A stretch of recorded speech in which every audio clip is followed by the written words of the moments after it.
Gospel is good news. Gospel is God's news.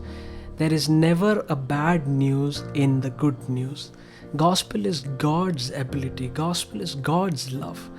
Gospel is God's effort. Gospel is God's power being manifested, which is why Apostle Paul says, "For I am not ashamed of the gospel, for it is the power of God."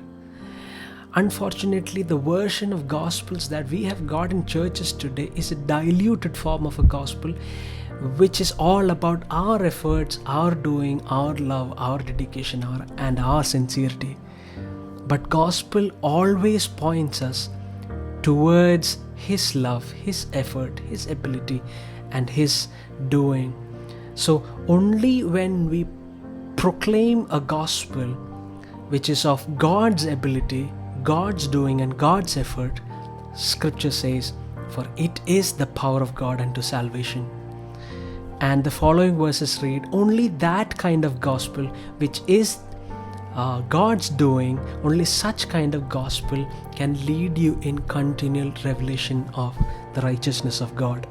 Rest every form of gospel, rest every duplicate form of gospel that we preach or we propagate. Those gospels do not contain God's righteousness, but it contains man's righteousness. See, whenever we proclaim a gospel which is of our ability, our doing, and our strength, and how much we can please God, it's always pointing the arrow towards us and how much we can become righteous by our own deeds.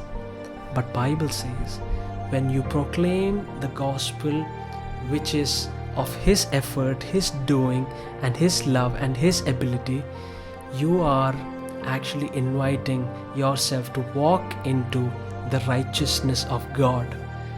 Scripture further says, when you walk in continual revelation of God's righteousness, you actually get to live by faith.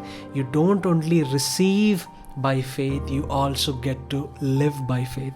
So if anybody listening to me, you are confused, if you are confused about a gospel where you think you have to do many things to get right with God, I have a good news for you. I invite you to the gospel, the original gospel of God, which invites you to His ability, where you get to operate in the power of God, where you get to continually be revealed of God's righteousness, where He makes you righteous apart from your own deeds. Listen to what He has to say today. Do not go by your own wisdom in order to prove how sincere you are to God. Rather than come to a continual revelation of God's righteousness, where He makes you stand on the rock, where He leads you with His power.